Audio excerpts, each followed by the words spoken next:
देखिए question number 19 है, ठीक। 19 में जो है ये जब हमारा PYQ हुआ था, PYQ 2024 का, यानी प्रीवियस ईयर क्वेश्चन पेपर 2024 का क्वेश्चन नंबर 19 है। ये क्वेश्चन आया था 2 मार्क्स में, ठीक। क्लास 12 है, CBSE बोर्ड है। इसमें क्या है, इसमें बोला जा रहा है कि एक ऑब्जेक्ट को प्लेस किया जाता है 30 सेंटीमीटर फ्रंट। फ्रंट का मतलब है कि अगर हमारे पास ये है तो इसके पास हम रखे हुए हैं, और बैक का मतलब होता है इसके पीछे। क्या रखा गया है, ऑब्जेक्ट कितने मीटर दूर है, 30 सेंटीमीटर। कौन सा मिरर है, मिरर यूज किया गया है कॉनकेव। कौन सा, कॉनकेव मिरर, जिसकी रेडियस ऑफ कर्वेचर दी गई है 40 सेंटीमीटर, 40 सेंटीमीटर। अब आपको फाइंड क्या करना है, पहला तो फाइंड करना है कि इमेज की पोजीशन क्या होगी, यानी वी की वैल्यू फाइंड करना है। दूसरी वैल्यू क्या है, magnification of the image. Magnification का मतलब है कि कितने गुना इमेज हमारी ऑब्जेक्ट से बनी है, उसका साइज कितना गुना है, कितना कम है, कितना ज्यादा है, ये मैग्निफिकेशन निकालता है, ठीक। तो सबसे पहले हमें मिरर बनाना होगा। कौन सा मिरर बनाना होगा, कॉनकेव मिरर। तो कॉनकेव मिरर बना लेते हैं। पहले सॉल्यूशन देखो, या जो गिवन है उसको लिख लो पहले, फिर मिरर बना लेते हैं। गिवन क्या क्या है हमारे पास, गिवन है ऑब्जेक्ट की दूरी बोले तो यू कितना है, 30 सेंटीमीटर। यहाँ पर हमने जगह छोड़ी हुई है, अभी क्यों छोड़ी बताएंगे, ये स्पेस। और क्या है, रेडियस ऑफ कर्वेचर जो हमारे पास है आर, वो कितना है, ये हमारे पास है 40 सेंटीमीटर, ठीक। अब सुनो, अब हमारे पास जो फाइंड करना है, पहले तो वी फाइंड करना है क्वेश्चन मार्क के साथ, और मैग्निफिकेशन फाइंड करना है दूसरी बात। तो सबसे पहले हमें मिरर बनाना होगा, तो मिरर बनाएंगे, कॉनकेव मिरर बनाना है, तो कॉनकेव मिरर हमारा ऐसे बनेगा, ठीक है। यहाँ पर हम मिरर के पीछे कुछ लगा दें जो जिससे हमारा लेंस न कहलाए, ये मिरर बन जाएगा। जब पॉलिश कर दी जाती है तो ये मिरर हो जाता है, कॉनकेव मिरर। यहाँ पर एक ऑब्जेक्ट रखा हुआ है, ये ऑब्जेक्ट रखा हुआ है, ये मान लेते हैं यहाँ पर ये ऑब्जेक्ट रखा हुआ है, क्या है, ऑब्जेक्ट। अब इस ऑब्जेक्ट की इमेज बनानी है हमको, क्या बनाना है, इमेज। ये इस पे जाएगा, फिर रिफ्लेक्ट होगा, कुछ इमेज बनेगी। इसकी रेडियस ऑफ कर्वेचर भी दी गई है। देखो ये हमारा क्या है, पोल है इसका, ये पोल है। अब ये जो पोल होता है जहां से, वहां से हम एक्सेस डिफाइन कर लेते हैं।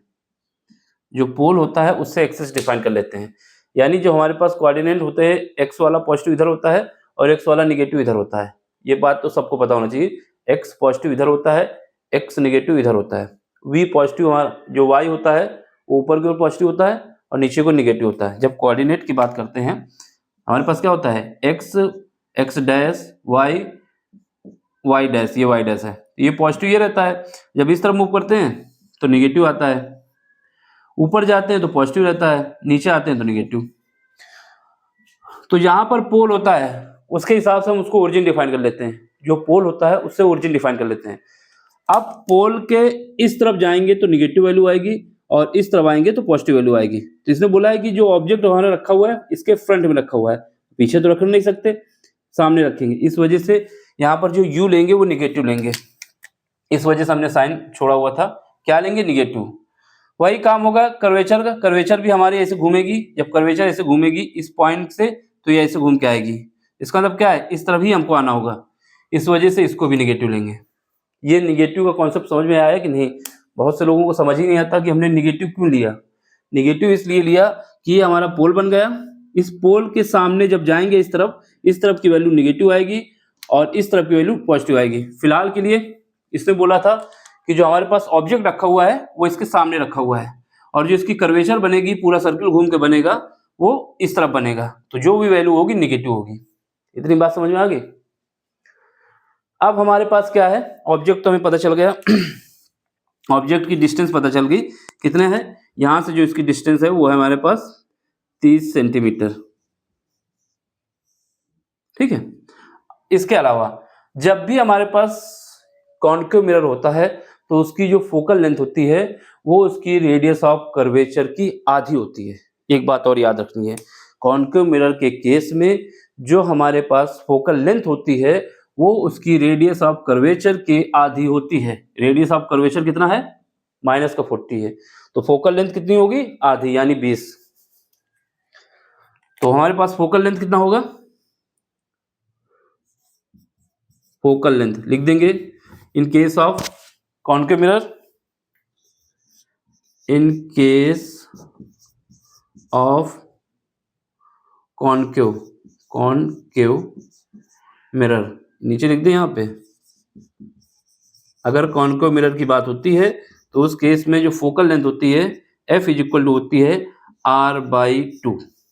ये बात याद होनी चाहिए, यहाँ पर यूज होने वाली है। तो फोकल लेंथ f जो कि रेडियस ऑफ कर्वेचर की आधी होती है, तो यहाँ से f क्या हो जाएगा, f इज इक्वल टू हो जाएगा r कितना है, r हमें दिया हुआ है -40 डिवाइड बाई 2, तो ये हो जाएगा -20 सेंटीमीटर।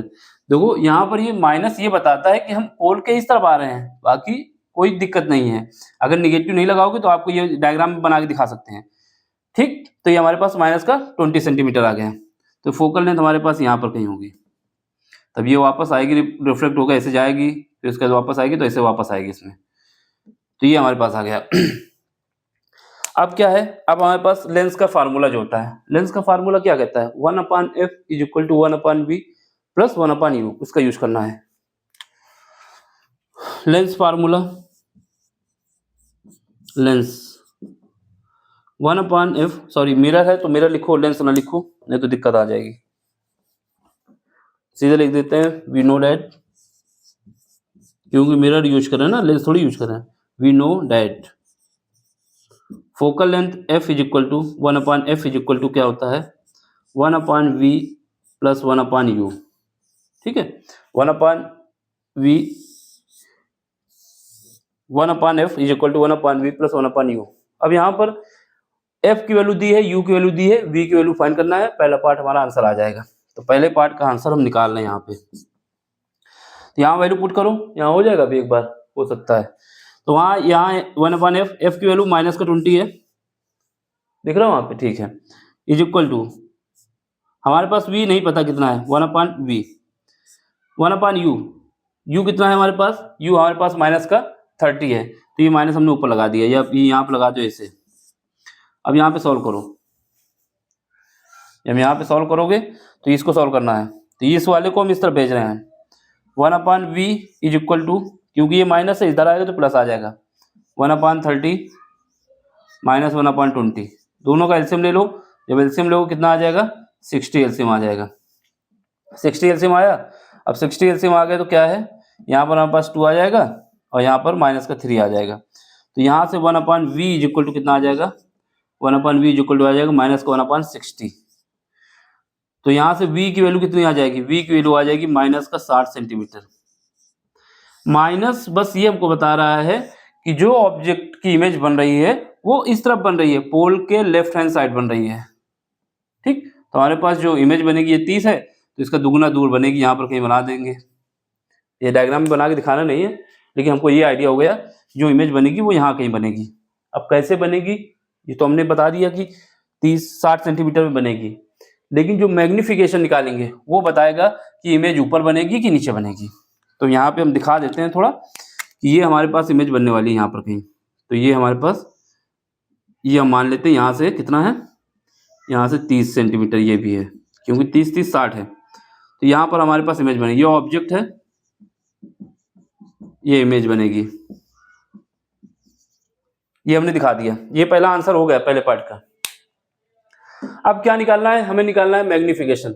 हमने बताया मैग्निफिकेशन ये बताता है कि हमारे पास इमेज कितने गुना बनेगी और किस डायरेक्शन बनेगी, ऊपर बनेगी कि नीचे बनेगी। तो मैग्निफिकेशन निकाल लो। तो सेकंड पार्ट का आंसर ये रफ कर देते हैं,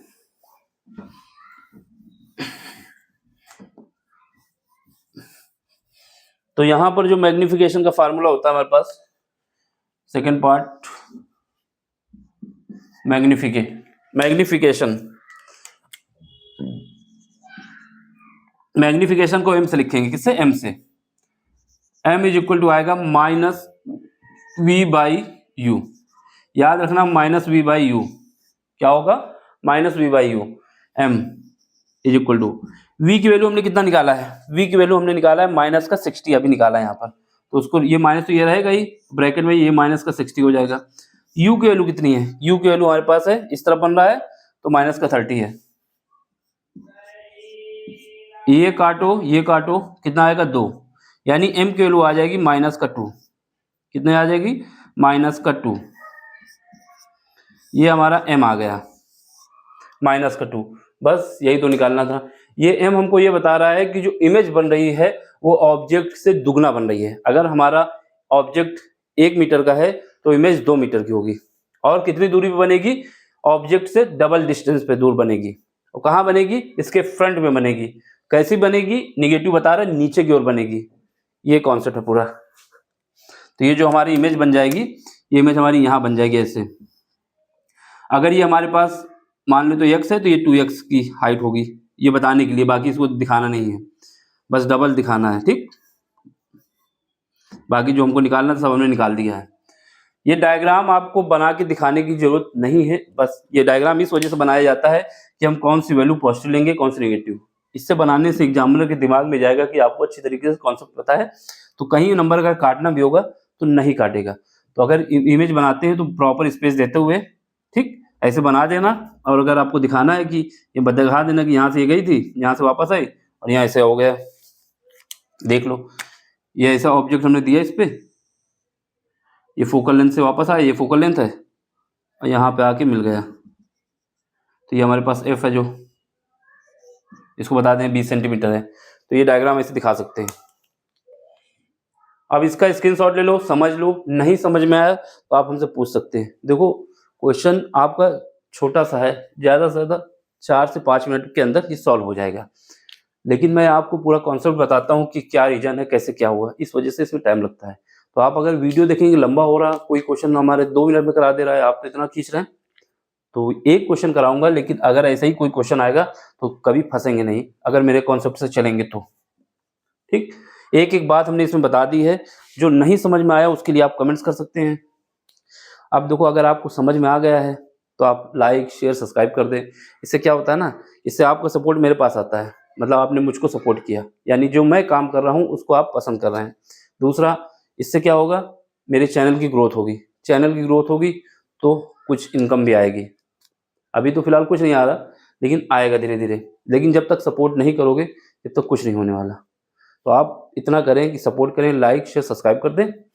और कोई सा भी क्वेश्चन किसी भी टॉपिक का हो, अगर नहीं समझ में आता तो आप हमको भेज दें कमेंट पे, हम उसको सॉल्व कराएंगे। ठीक, और अच्छी तरीके से कराएंगे। तो अब अगले क्वेश्चन में, अगले लेक्चर में मिलते हैं। Thank you for watching.